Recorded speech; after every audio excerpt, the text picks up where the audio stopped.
আজকের গল্প রবীন্দ্রনাথ ঠাকুর রচিত মাস্টার মশাই। রাত্রি তখন প্রায় 2টা। কলকাতার নিস্তব্ধ শব্দ সমুদ্রে একখানি ঢেউ তুলিয়া একটা বড় জুড়ি গাড়ি ভবানীপুরের দিক হইতে আসিয়া চৌরাস্তার মোড়ে আসিয়া থামিল। সেখানে একটা ঠিকা গাড়ি দেখিয়া আরোহীবাবু তাহাকে ডাকিয়া আনিলেন। তাহার পাশে একটা কোট হ্যাট পরা বাঙালি বিলাত ফেরত যুবা সম্মুখের আসনে 2 পা তুলিয়া দিয়া একটু মদমত্ত অবস্থায় ঘাড় নামাইয়া ঘুমাইতেছে। এই যুবকটি নতুন বিলাত হইতে আসিয়াছে। ইহারই অভ্যর্থনা উপলক্ষে বন্ধুমহলের একখানা উৎসব আছিল। সেই উৎসব হইতে ফিরিবার পথে একজন বন্ধু তাহাকে কিছু দূর অগ্রসর করিবার জন্য নিজের গাড়িতে তুলিয়াছিলেন। তিনি ইহাকে 2-3 বার ঠেলা দিয়া জাগাইয়া কহিলেন, এই যে মজুমদার, গাড়ি পাওয়া গেছে, বাড়ি যাও। মজুমদার সচকিত হইয়া বিলাতি দিব্য গালিয়া ভাড়াটে গাড়িতে উঠিয়া পড়িল। তাহার গাড়োয়ানকে ভালো করে ঠিকানা বাতলাইয়া দিয়া ব্রুহাম গাড়ির আরোহী নিজের গম্যপথে চলিয়া গেল। ঠিকা গাড়ি কিছু দূর সিধা গিয়া পার্ক স্ট্রিটের সম্মুখে ময়দানের রাস্তায় মোড় লইল। মজুমদার আর একবার ইংরেজি শপথ উচ্চারণ করিয়া আপন মনে বলিল, এ কি, এ রাস্তা তো আমার নয়। তারপর নিদ্রাজর অবস্থায় ভাবিল, হবেও বা, এইটি হয়তো সোজা।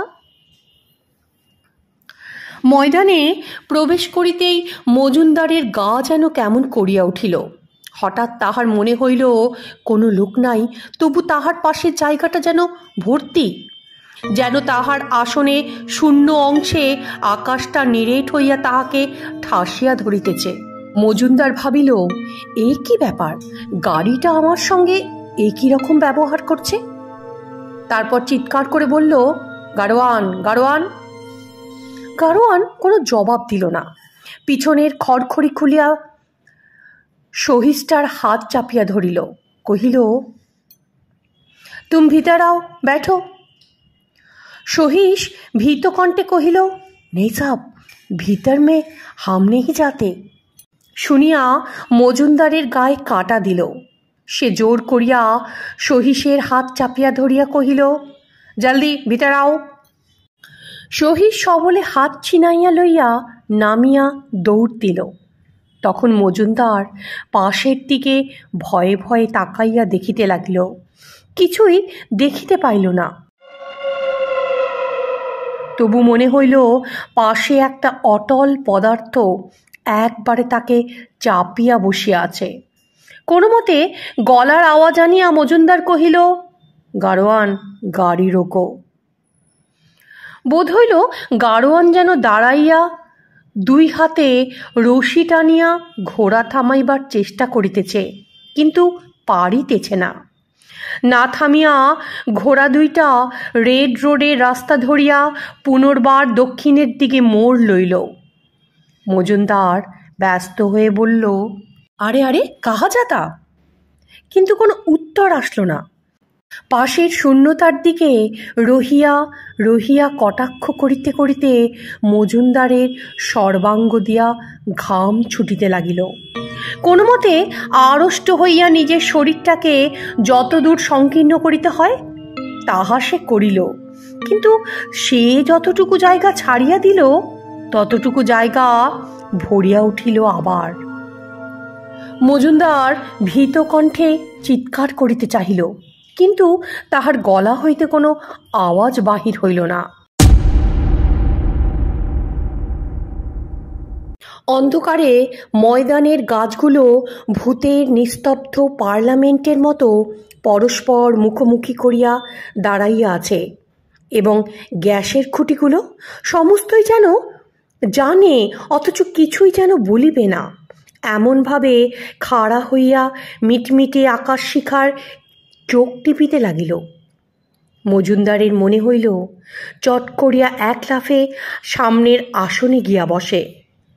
যেমনই মনে হইল অমনি অনুভব করিল সামনের আসন হইতে কেবলমাত্র একটা চাহনি তাহার মুখের দিকে তাকাইয়া আছে। যার চক্ষু নাই, কিছুই নাই, অথচ একটা চাহনি। সে চাহনি যে কাহার তাহা যেন মনে পড়িতেছে, অথচ কোনোভাবেই মনে আনিতে পারিতেছে না। মজুমদার দুই চক্ষু জোর করিয়া বুঝিবার চেষ্টা করিল, কিন্তু ভয়ে বুঝিতে পারিল না। সেই অনির্দিষ্ট চাহনির দিকে দুই চোখ এমন শক্ত করিয়া মেলিয়া রহিল যে নিমেষে ফেলিতে সময় পাইল না। এদিকে গাড়িটা কেবলই ময়দানের রাস্তার উত্তর হইতে দক্ষিণ এবং দক্ষিণ হইতে উত্তরে চক্রাকারে ঘুরিতেছে। ঘোড়া দুটো ক্রমেই যেন উন্মত্ত হইয়া উঠিতেছে, তাহাদের বেগ উত্তর বাড়িতেছে। গাড়ির খড়খড়িগুলো থরথর করিয়া কাঁপিয়া ঝরঝর শব্দ করিতে লাগিল। এমন সময় গাড়িটা যেন কিসের উপর খুব একটা ধাক্কা খাইয়া হঠাৎ থামিয়া গেল। মজুমদার চকিত হইয়া দেখিল তাহাদেরই রাস্তায় গাড়ি দাঁড়াইয়াছে। গাড়োয়ান তাহাকে নাড়া দিয়া জিজ্ঞেস করিতেছে, সাহেব কোথায় যাইবে? মজুমদার রাগিয়া জিজ্ঞেস করিল, এতক্ষণ ধরিয়া আমাকে ময়দানের মধ্যে ঘুরাইলি কেন? গাড়োয়ান আশ্চর্য, বলল, কই ময়দানের মধ্যে তো ঘুরি নাই। মজুমদার বিশ্বাস না করিয়া কহিল, তবে কি সেটা স্বপ্ন ছিল? গাড়োয়ান একটু ভাবিয়া ভীত হইয়া কহিল, বাবু সাহেব, বুঝি স্বপ্নই নহে।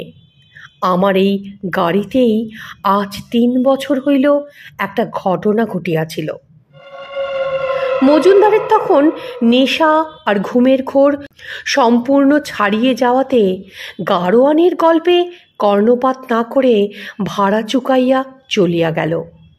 কিন্তু রাত্রে তাহার ভালো করিয়া ঘুম হইল না, কেবলই ভাবিতে লাগিল সেই চাহনিটা কার।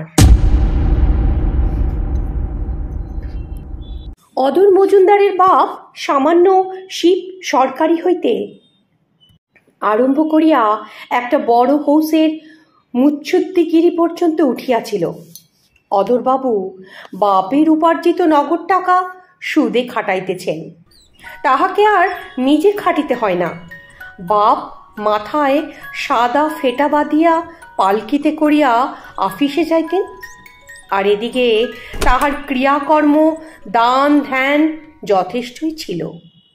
বিপদে আপদে অভাবে অনটনে সকল শ্রেণীর লোককেই সে সাহায্য করিত।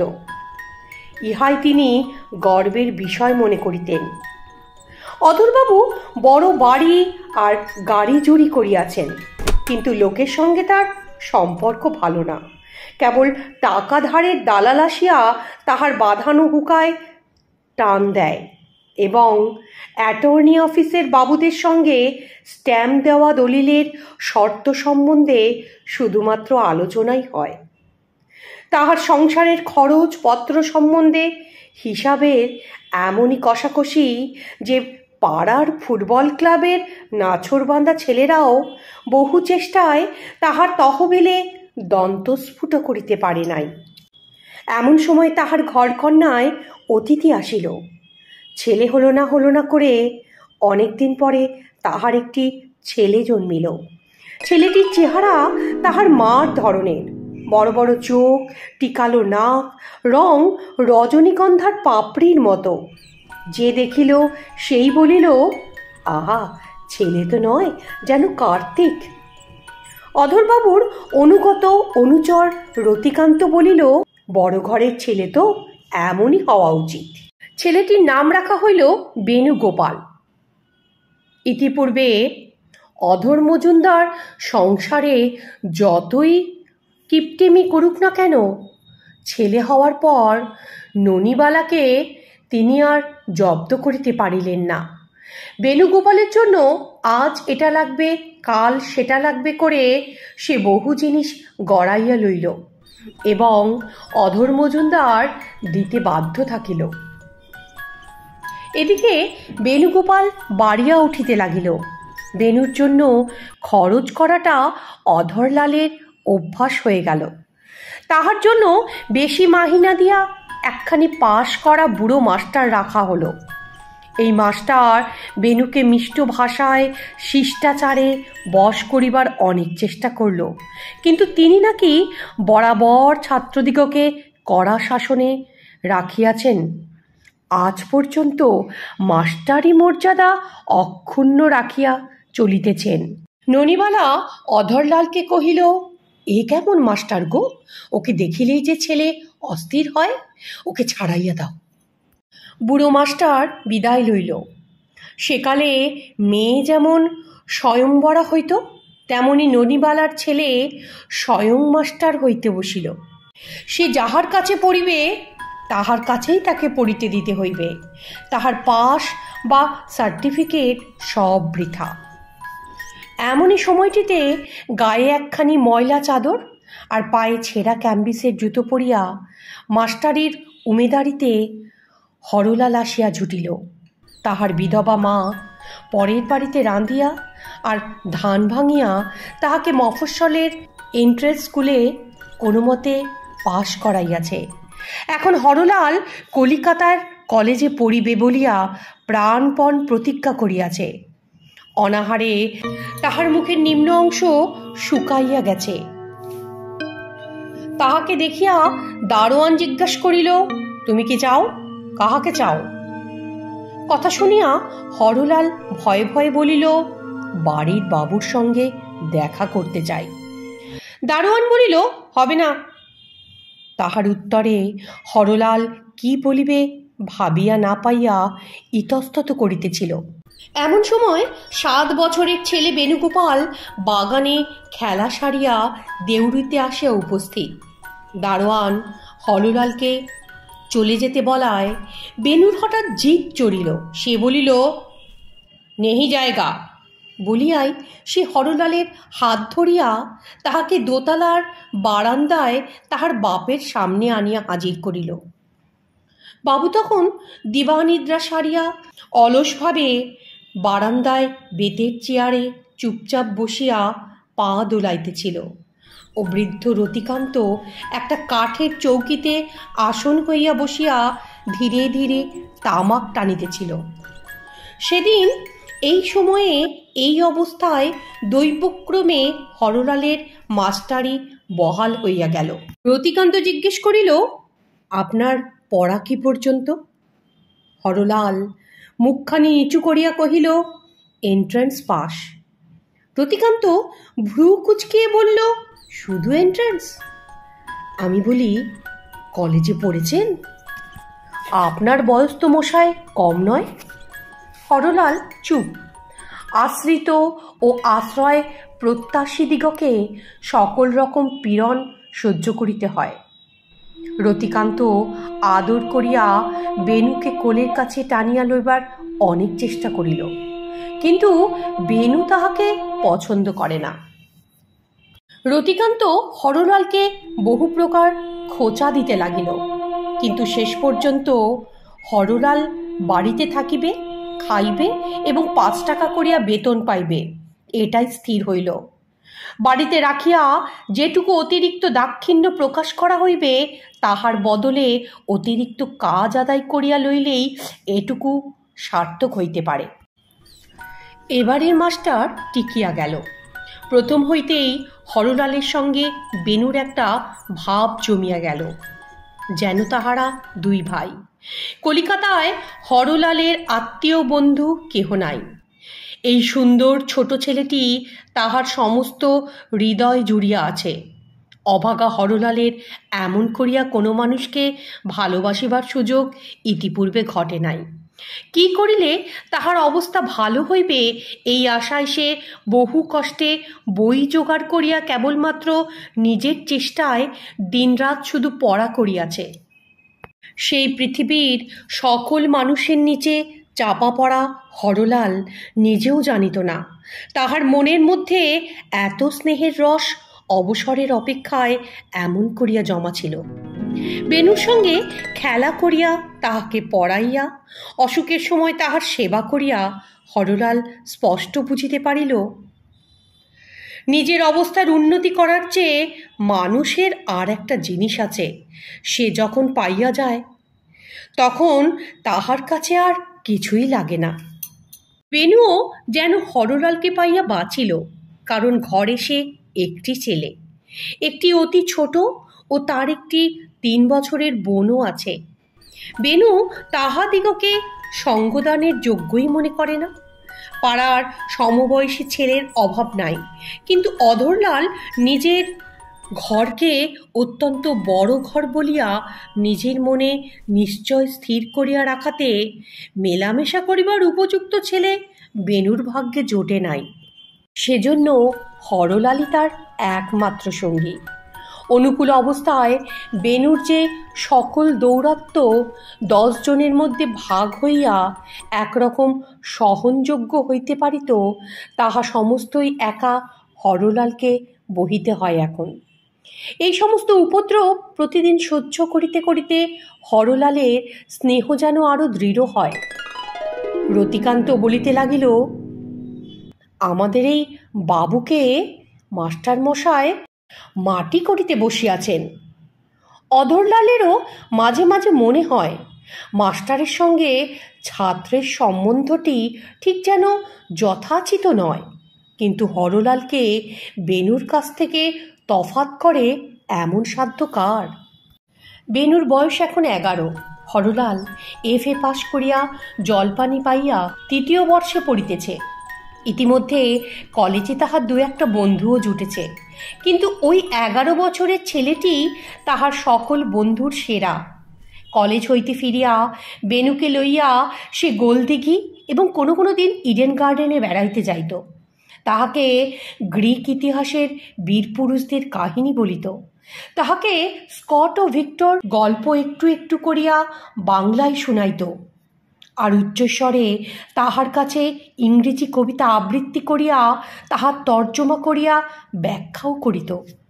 এই একটুখানি বালক হরলালের হৃদয় উদ্বোধনের পক্ষে যেন সোনার কাঠির মতো হইয়া উঠিল।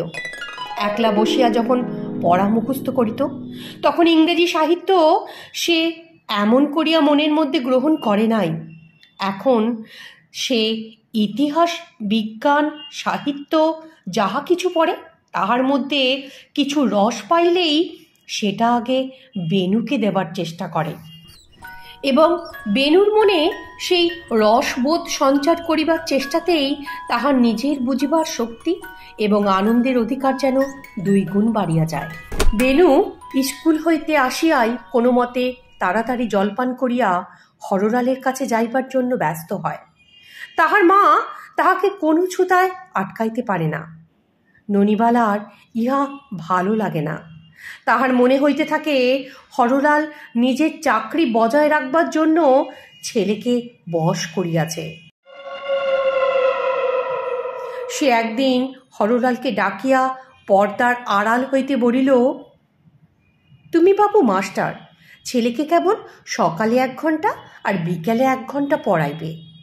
দিনরাত্রি উহার সঙ্গে লাগিয়া থাকো কেন? আজকালও যে মা বাপ কাউকে মানে না, এ কেমন শিক্ষা? আগে যে ছেলে মা বলিতে নাচিয়া উঠিত, আজ সে তাহাকে ডাকিয়াই পাওয়া যায় না। বেণু আমার বড় ঘরের ছেলে, উহার সঙ্গে তোমার এত মাখামাখি কিসে? এরপর একদিন রতিকান্ত অধরবাবুর কাছে গল্প করিয়াছিল যে তাহার জানা 3-4 জন লোক বড় মানুষের ছেলের মাস্টারি করিতে আসিয়া ছেলেকে এমন বশ করিয়াছে যে ছেলে বিষয়ের অধিকারী হইলে তাহারাই সর্বে সর্বা হইয়া উঠিবে। হরলালের বেণুর মায়ের কথা শুনিয়া আজ বুক ভাঙিয়া গেল। সে বুঝিতে পারিল বড় মানুষের ঘরে মাস্টারের পদবিটা কি। গোয়াল ঘরে ছেলেকে দুধ যোগাইবার যেমন গরু আছে, তেমনি বিদ্যা যোগাইবার জন্য মাস্টার রাখা হয়। ছাত্রের সঙ্গে স্নেহপূর্ণ আত্মীয়তার সম্বন্ধ স্থাপন এত বড় একটা স্পর্ধা যে বাড়ির চাকর হইতে গৃহিণী পর্যন্ত কেহই সহ্য করিতে পারে না, এবং সকলেই সেটাকে স্বার্থ সাধনের জন্য চাতুরী মনে করে। সেদিন বিকেলে বেনুর সঙ্গে খেলিবার জন্য হরলাল কলেজ থেকে ফিরিল না। ফিরিল অনেক রাতে। রাস্তায় রাস্তায় ঘুরিয়া সে সময় কাটাইল। হরলাল যখন বেনুকে পড়াইতে বসাইল, হরলাল বুঝিল বেনুর মুখ ভার, সে রাগ করিয়াছে, কিন্তু সে চুপচাপ থাকিয়া গেল। হরলাল প্রতিদিন রাত্রি থাকিতে উঠিয়া তাহার ঘরে বসিয়া পড়া করিত। বেনু সকালে উঠিয়াই মুখ ধুইয়া তাহার কাছে ছুটিয়া যাইত।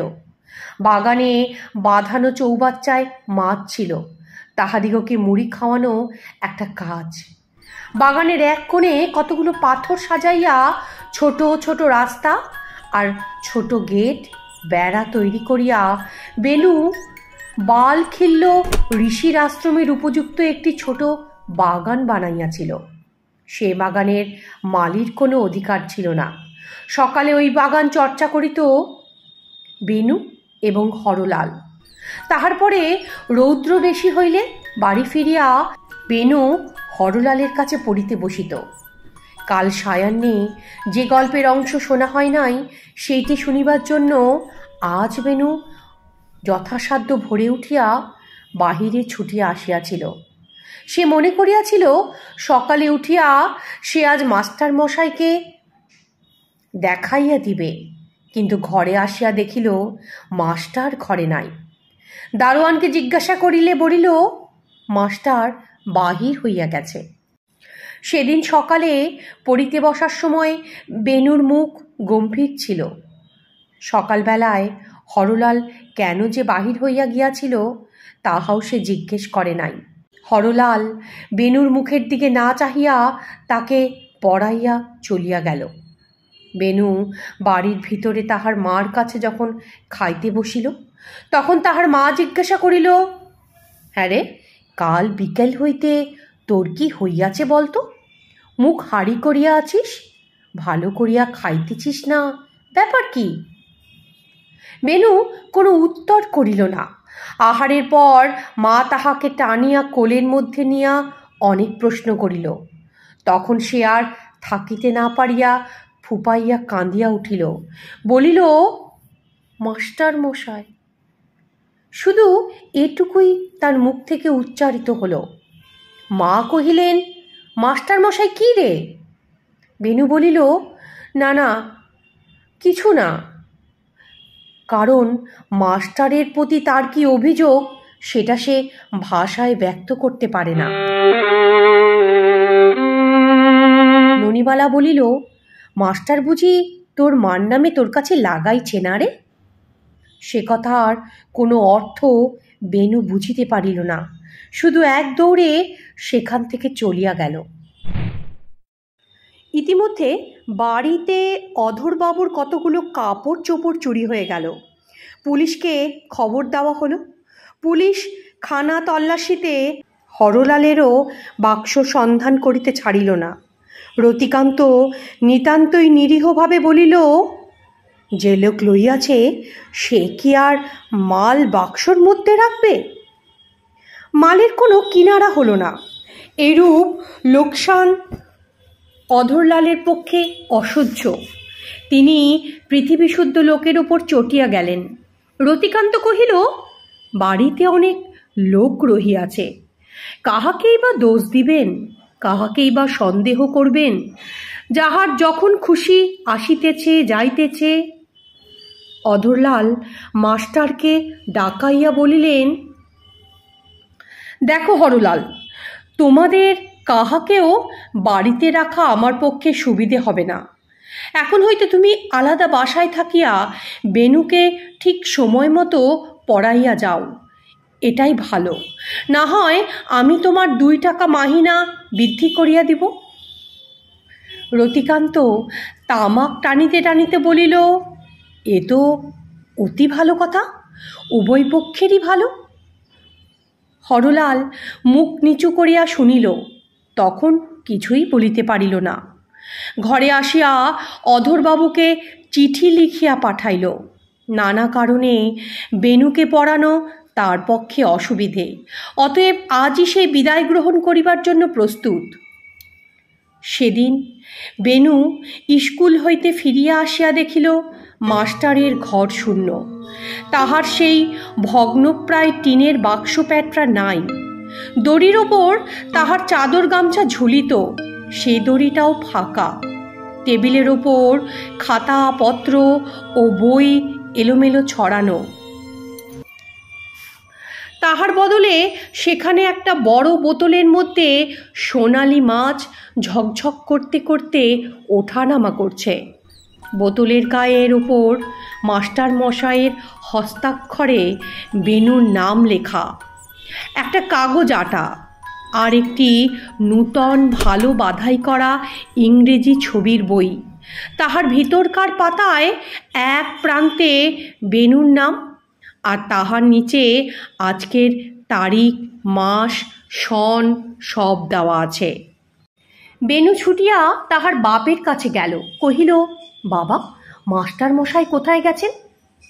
বাপ তাহাকে কাছে টানিয়া লইয়া কহিলেন, তিনি কাজ ছাড়িয়া চলিয়া গেছেন। বেণু বাপের হাত ছাড়াইয়া লইয়া পাশের ঘরে বিছানায় উপুর হইয়া পড়িয়া কাঁদিতে লাগিল। অধরবাবু ব্যাকুল হইয়া কি করিবেন ভাবিয়া পাইলেন না।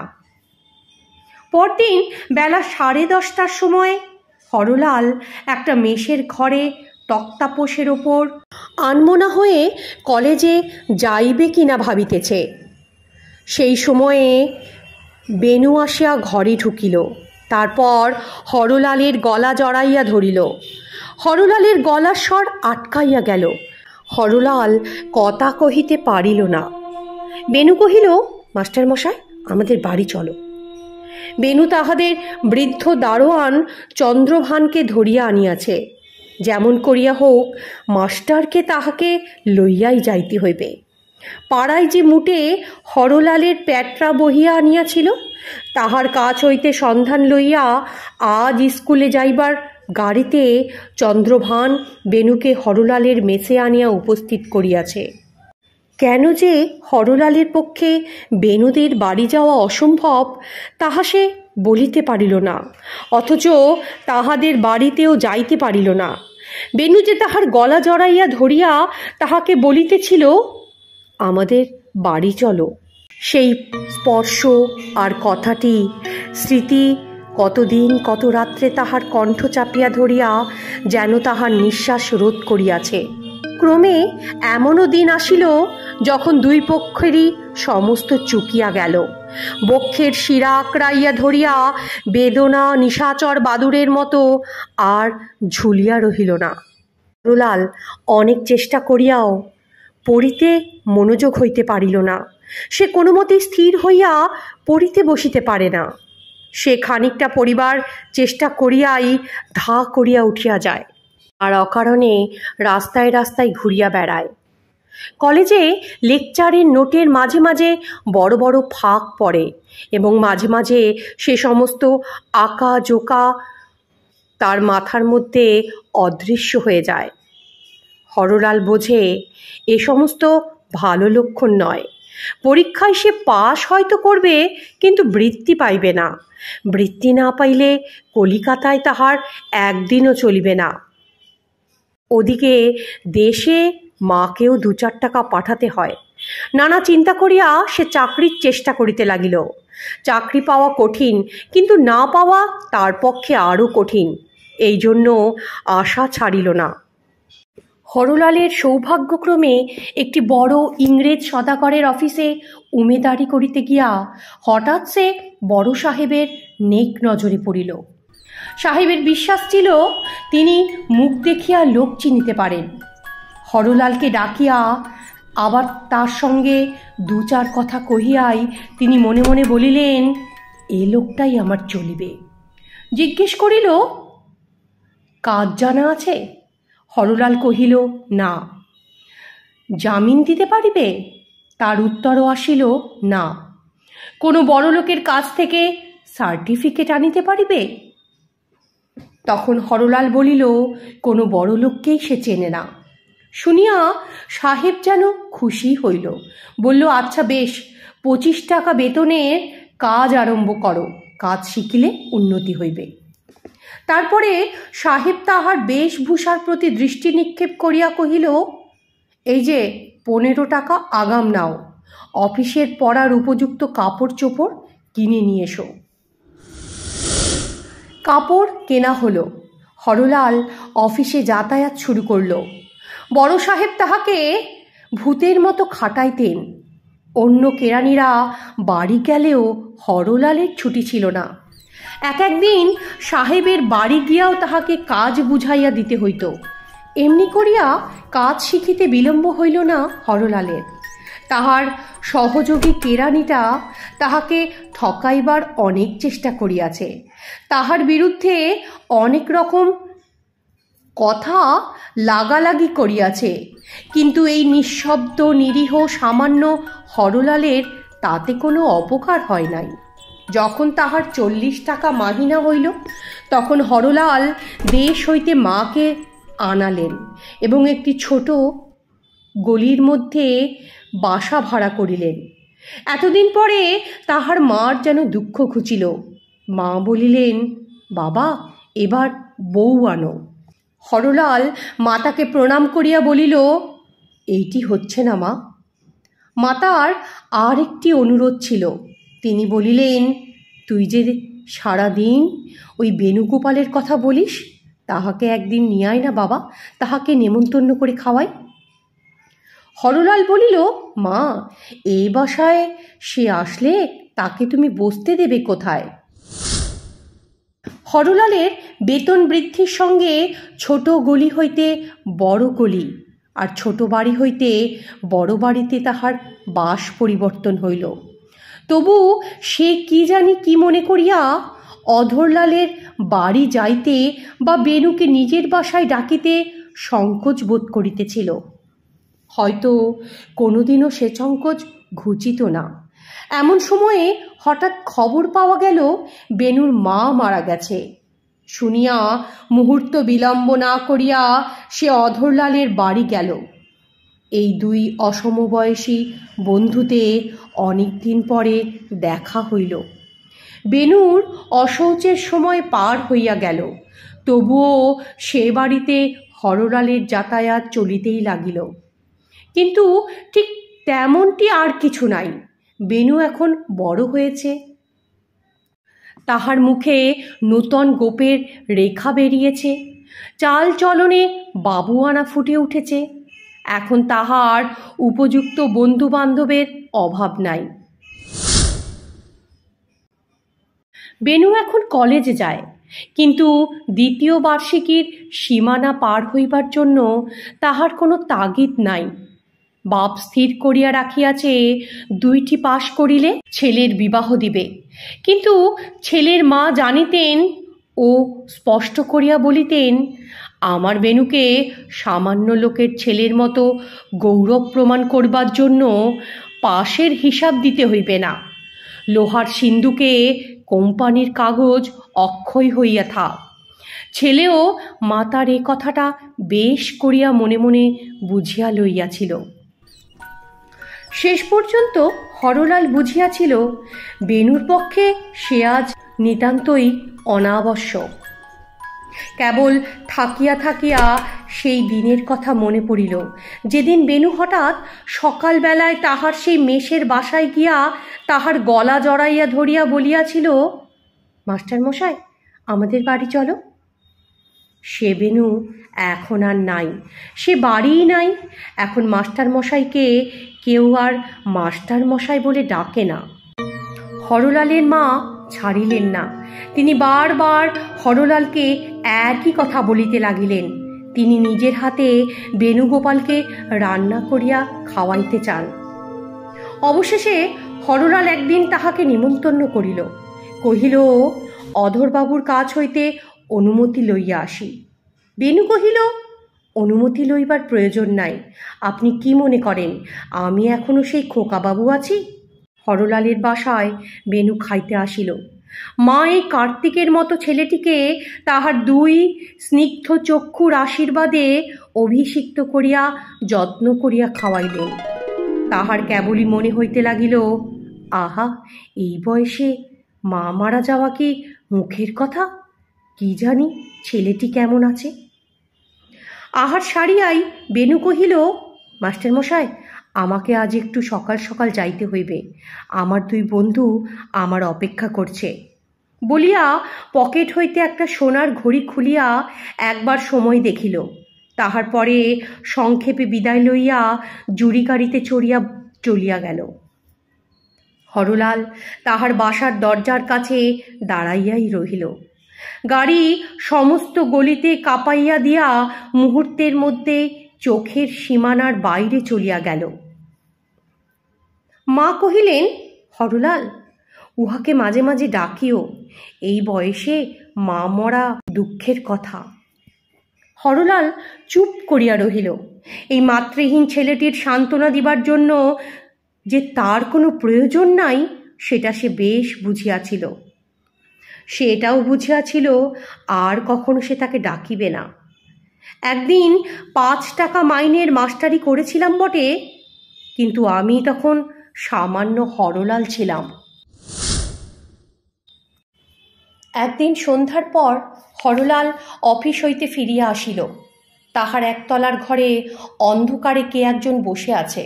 সেখানে যে কোনো লোক আছে তাহা লক্ষ্য না করিয়াই সে উপরে উঠিয়া যাইতেছিল, কিন্তু দরজায় ঢুকিয়াই দেখিল এসেন্সের গন্ধে মম করছে।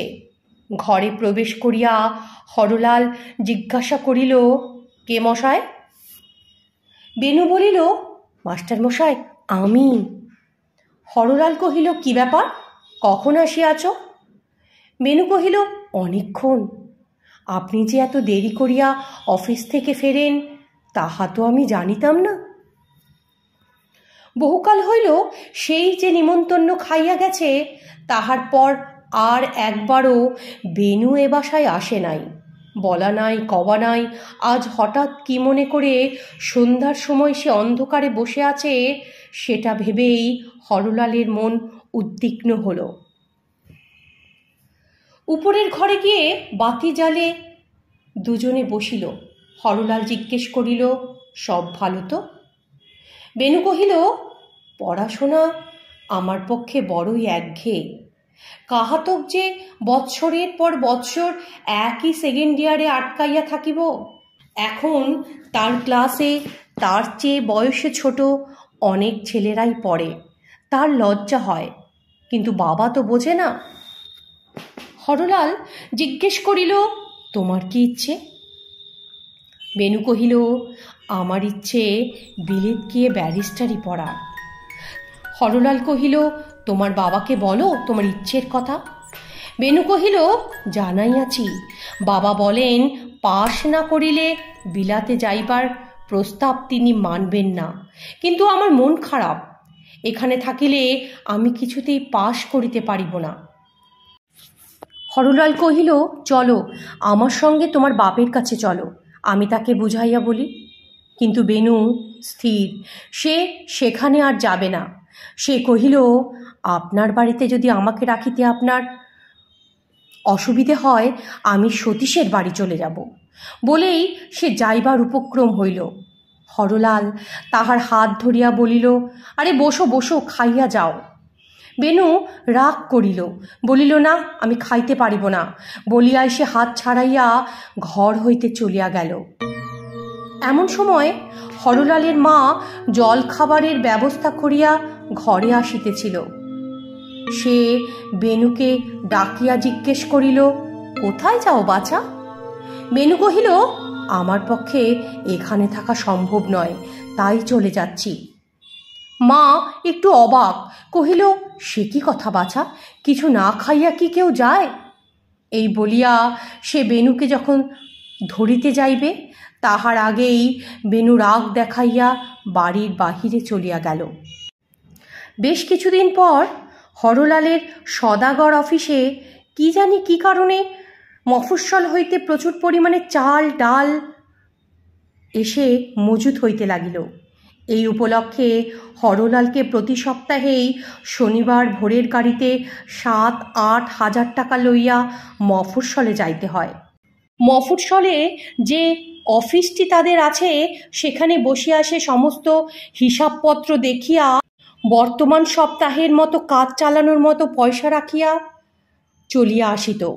প্রত্যেকবার হরলালের সঙ্গে দুজন করে দারোয়ান থাকিত। হরলালের জামিন নাই বলিয়া অফিসে একটা কথা উঠিয়াছিল, কিন্তু বড় সাহেব নিজের উপর সমস্ত ঝুঁকি লইয়াছেন। হরলালের জামিনের প্রয়োজন নাই। মাঘ মাস হইতে এইভাবে কাজ হইতেছে, চৈত্র পর্যন্ত চলিবে এমনই সম্ভাবনা। এই ব্যাপার লইয়া হরলাল বিশেষ ব্যস্ত। প্রায় তাহাকে অনেক রাত্রে অফিস হইতে ফিরিতে হয়। এমনই এক রাত্রে সে বাড়ি ফিরে এসে শুনিল বেনু আসিয়াছিল, তাহার মা তাহাকে যত্ন করিয়া খাওয়াইয়াছে, আর সে নাকি 1-2 দিন অন্তর অন্তর প্রায়ই আসে। এইভাবেই একদিন হরলালের সঙ্গে বেনুর দেখা হইল। সেদিন সে অপেক্ষা করিয়া বসিয়াছিল। অনেক রাত পর্যন্ত কথাবার্তা হইল। বেনু বলিল, বাবা আজকাল এমন হইয়া উঠিয়াছে যে আমি কিছুতেই বাড়িতে টিকিতে পারিতেছি না। বিশেষত শুনিতে পাইতেছি তিনি বিবাহ করিবেন।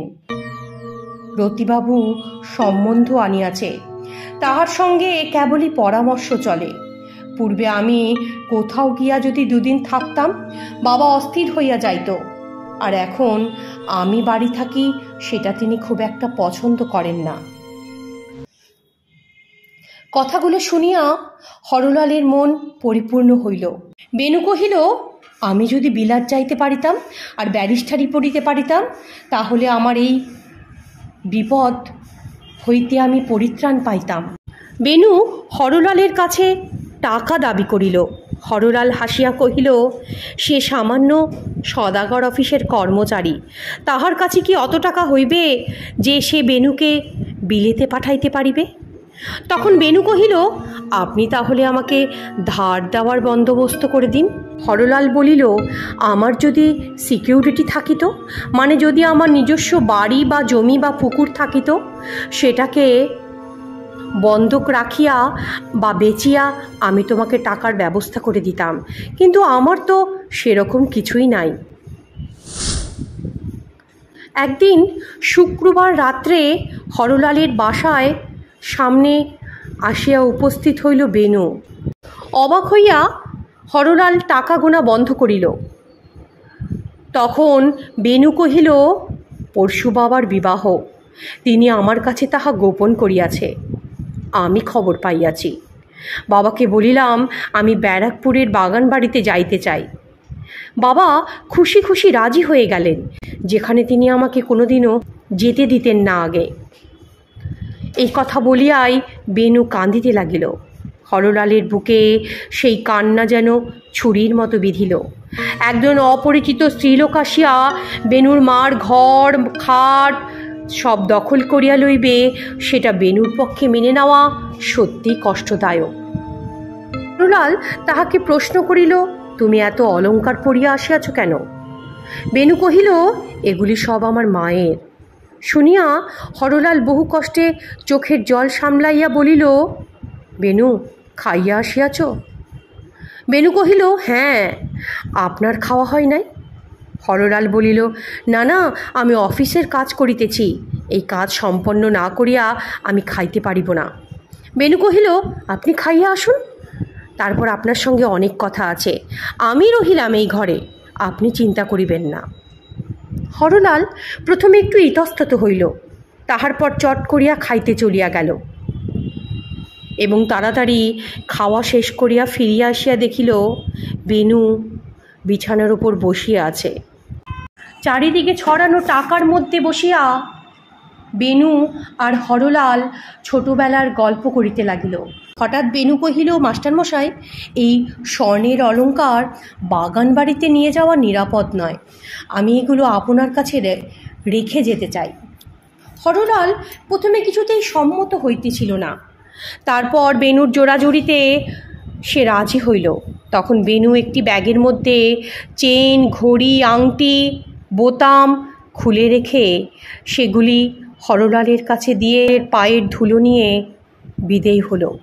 বেনু চলে যাওয়ার পর হরলাল ঘরে বসিয়া অনেকক্ষণ চুপ করিয়া রহিল। তাহার পর একটা দীর্ঘ নিঃশ্বাস ফেলিয়া আবার টাকা গণিতে বসিল। একটা একটা করে থলিতে টাকা ভর্তি করিয়া সে নোটগুলি থলিবন্দি করে লোহার সিন্দুকে রাখিতেছিল। লোহার সিন্দুকের চাবি মাথার বালিশের নিচে রাখিয়া সে ঘুমায়। হরলাল সকালে উঠিয়া অফিসে যাওয়ার জন্য প্রস্তুত হইল। তারপর টাকা ও নোটের থলিগুলো লোহার সিন্দুক হইতে বাহির করিয়া বাক্স বন্ধ করিয়া রাখিবার উদ্যোগ হইল। হঠাৎ তাহার বুকের ভেতর ধড়াস করিয়া উঠিল। দু একটা নোটের থলি শূন্য। মনে হইল যেন সে স্বপন দেখিতেছে। থলিগুলি লইয়া সিন্দুকের গায়ে সে জোরে জোরে আছাড় দিল। তাহাতে শূন্য থলের শূন্যতা প্রমাণিত হইল। তবু বৃথা আশায় থলেগুলোকে সে খুলিয়া ঝাড়িয়া ঝাড়িয়া দেখিতে লাগিল। একটি থলের ভেতর সে পাইল দুখানি চিঠি, বেনুর হাতের লেখা। একটি চিঠি তাহার বাপের নামে আর একটা হরলালের নামে। লাল তাড়াতাড়ি তাহা খুলিয়া পড়িতে গেল। চোখ যেন তার দেখিতেই পায় না। মনে হইল যেন আলো যথেষ্ট নাই, কেবল বাতি উস্কাইয়া দিতে লাগিল সে। যাহা পড়ে তাহা ভালো বোঝে না, বাংলা ভাষা যেন সে ভুলে গেছে। চিঠিতে লেখা, বেনু ৩,০০০ টাকার পরিমাণ ১০ টাকাওয়ালা নোট লইয়া বিলাতে যাত্রা করিয়াছে। আজ ভোরেই জাহাজ ছাড়িবার কথা। হরলাল যখন খাইতে গিয়াছিল তখন সেই কাণ্ড করিয়াছে। সে লিখিয়াছে, বাবাকে এই চিঠিটা দেবেন, তিনি আপনার ঋণ পরিশোধ করিয়া দেবেন। তাছাড়া ব্যাগ খুলিয়া দেখিবেন তাহার মধ্যে মায়ের সব গহনা আছে। তাহার দামও নেহাত কম নয়, বোধহয় ৩,০০০ টাকার অধিকই হইবে। মা যদি বাঁচিয়া থাকিতেন তবে বাবা আমাকে বিলেতে যাইবার টাকা না দিলেও এই গহনা দিয়াই নিশ্চয়ই মা আমার খরচ জোগাড় করিত। আমার মায়ের গহনা বাবা যে আর কাহাকেও দিবেন তাহা আমি সহ্য করিতে পারিব না। সেই জন্য যেমন করিয়া পারি আমি তাহা লইয়াছি। বাবা যদি টাকা দিতে দেরি করেন তবে আপনি অনায়াসে এই গহনা বেচিয়া বা বন্ধক দিয়া টাকা লইতে পারেন। এ আমার মায়ের জিনিস, মানে আমার জিনিস। এছাড়া আরও অনেক কথা সে চিঠিতে লিখিয়াছে। হরলাল ঘরে তালা দিয়া তাড়াতাড়ি একখানা গাড়ি লইয়া গঙ্গার ঘাটে গেল। কোন জাহাজে বেনু বিদেশ যাইবে সে জানিত না। ঘাটে গিয়া শুনিল দুটি জাহাজ সকালে রওনা হইয়াছে। সেখানে কিছু সুবিধে করিতে না পারিয়া সে বাড়ি ফিরিয়া আসিল। তাহার মা তাহার এই উস্কো খুস্কো অবস্থা দেখিয়া তাহাকে জিজ্ঞেস করিল, কি হইয়াছে বাবা? হরলাল মুচড়ে পড়েছিল। সে তার মাকে ঠাট্টা করিয়া কহিল, মা, আমি তোমার জন্য বউ খুঁজতে বেরিয়েছিলাম। কিন্তু কথাটা বলেই সে যেন মুচড়ে পড়ল। কিছুক্ষণ পরে হরলাল চোখ খুলে শূন্য দৃষ্টিতে ঘরের দিকে চাহিয়া রহিল। ইতিমধ্যে অফিসের দারোয়ান আসিয়া দরজায় দাঁড়াইয়াছে। হরলাল কহিল, আজ একটু যাইতে বিলম্ব হইবে, তুমি ফিরিয়া যাও। দারোয়ান চলিয়া গেল। হরলাল ভাবিল তাহার এখন কি করা উচিত। এ যে চুরি, বেনুকে কি জেলে দেবে? হঠাৎ সেই গহনার কথা তার মনে পড়িল, যে কথাটা একবারেই সে ভুলিয়া গিয়াছিল। তৎক্ষণাৎ সে তার মায়ের গহনা এবং বাবাকে লেখা চিঠি লইয়া বেণুগোপালের বাড়ির উদ্দেশ্যে রওনা হইল। কিন্তু সে যখন অধরবাবুর বাড়ি পৌঁছাইল দেখিল বিবাহ বাড়িতে উৎসবের সঙ্গে একটা অশান্তি আছে। দারোয়ানের পাহারা কড়াকড়ি। বাড়ি হইতে চাকর বাকরের কেহ বাহির হইবার সাধ্য নাই। সকলের মুখেই ভয় আর চিন্তার ভাব। হরলাল খবর পাইল কাল রাত্রে বাড়িতে নাকি গহনা চুরি হইয়াছে। ২-৩ জন চাকরকে বিশেষভাবে সন্দেহ করিয়া পুলিশের হাতে তুলে দেওয়া হয়েছে। হরলাল দোতলার বারান্দায় গিয়া দেখিল অধরবাবু আগুন হইয়া বসিয়া আছেন এবং রতিকান্ত তামাক খাইতেছে। হরলাল কহিল, আপনার সঙ্গে একটু গোপন কথা ছিল। অধরবাবু চটিয়া গেলেন, কহিলেন, তোমার সঙ্গে আমার কোনো গোপন আলাপ নাই। তিনি ভাবিলেন, হরলাল বুঝি এই সময়ে তাহার কাছে সাহায্য চাইতে আসিয়াছে। অধর বিরক্ত, কহিল, আহ, বসো না, বিরক্ত করো না। হরলাল কহিল, কাল রাত্রে বেনু আমার বাড়িতে গিয়েছিল, এই ব্যাগ রেখে এসেছে। অধর জিজ্ঞেস করিল, কি আছে ব্যাগে? হরলাল ব্যাগ খুলিয়া দিয়া অধরবাবুর হাতে দিল। অধরবাবু কহিল, মাস্টার আর ছাত্রে মিলিয়া বেশ কারবার খুলিয়াছে তো। সে জানিত যে চোরাই মাল বিক্রি করা যাবে না, তাই বকশিসের আশায় তুমি আমার কাছে আসিয়াছ, তাই তো?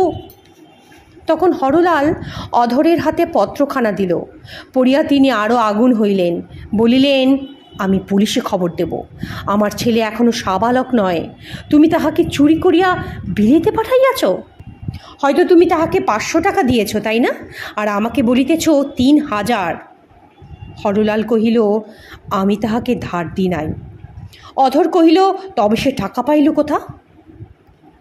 হরলাল এ প্রশ্নের উত্তর দিল না। রতিকান্ত টিপিয়া টিপিয়া হাসিতেছিল, বলিল, ওকে জিজ্ঞেস করুন না 3000 টাকা কেন, 500 টাকা কোনো দিন চোখে দেখিয়াছে কিনা। যাহাই হোক, গহনা চুরির মীমাংস হইবার পরেও বেনুর বিলেত পালানো লইয়া বাড়িতে একটা হুলুস্থুলু হইল। হরলাল সমস্ত অপরাধের ভার মাথায় লইয়া বাড়ি ফিরিল। রাস্তায় যখন সে বাহির হইল, তখন তাহার মন যেন অসাড়।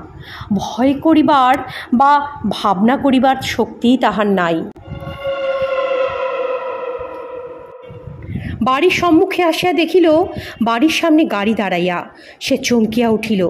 হঠাৎ আশা হইল বেনু ফিরিয়া আসিয়াছে। সে সঙ্গে সঙ্গে এক দৌড়ে ঘরে ঢুকিল। দেখিল অফিসের এক বাবু দাঁড়াইয়া আছে। সাহেব হরলালকে দেখিয়া জিজ্ঞেস করিল, আজ মফস্বলে গেলে না কেন? অফিসের দারোয়ান আগেই সন্দেহ করিয়া বড়বাবুকে সমস্ত জানাইয়াছে। হরলাল কহিল, 3000 টাকা পাওয়া যাইতেছে না।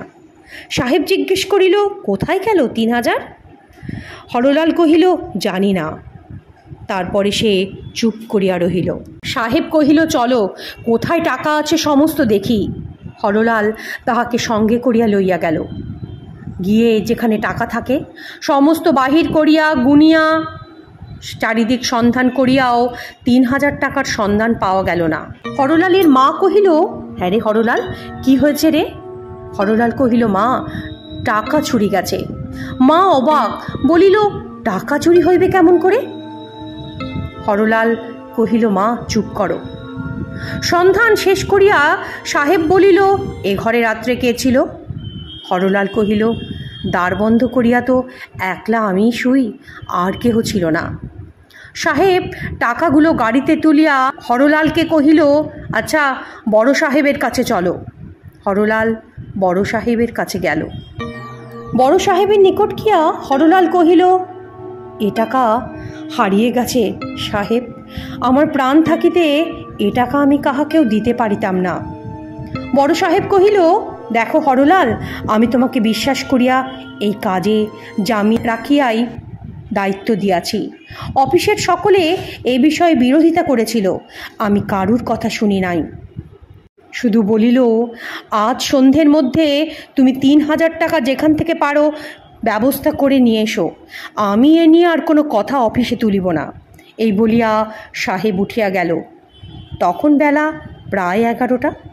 হরলাল যখন মাথা নিচু করিয়া বাহির হইয়া গেল, তখন অফিসের বাবুরা অত্যন্ত খুশি হইয়া হরলালের পতন লইয়া আলোচনা করিতেছিল। হরলাল কয়েক ঘন্টা সময় পাইয়াছিল। আরও একটা দীর্ঘ সময় তার নৈরাশ্যে ডুবে গেল। সে ভাবিতে লাগিল, উপায় কি, উপায় কি? ভাবিতে ভাবিতে সে রৌদ্রের মধ্যে রাস্তা দিয়া বেড়াইতে লাগিল। শেষে উপায় আছে কিনা সে ভাবনাই বন্ধ হইয়া গেল। কিন্তু বিনা কারণে পথে তো ঘুরে বেড়ানো যায় না। যে কলকাতা হাজার হাজার লোকের আশ্রয়স্থান, তাহার এক মুহূর্তে হরলালের পক্ষে একটা প্রকাণ্ড ফাঁসকলের মতো হইয়া উঠিল। ইহার কোনো দিক দিয়া বাহির হইবার পথ নাই। সমস্ত জনসমাজ এই অতি ক্ষুদ্র হরলালকে চারিদিক দিয়া যেন আটক করিয়াছে। কেহ তাহাকে চেনে না, কিন্তু কাহার প্রতি তাহারও বিদ্বেষও নাই, কিন্তু সকলেই তার শত্রু। অথচ রাস্তার লোক তাহার গা ঘেঁষিয়া তাহার পাশ দিয়া চলিয়া যাইতেছে। অফিসের বাবুরা বাহিরে বসিয়া ঠোঙাই করিয়া জল খাইতেছে। তাহার দিকে কেহ কেহ তাকাইতেছে, কেহ কেহ তাকাইতেছে না।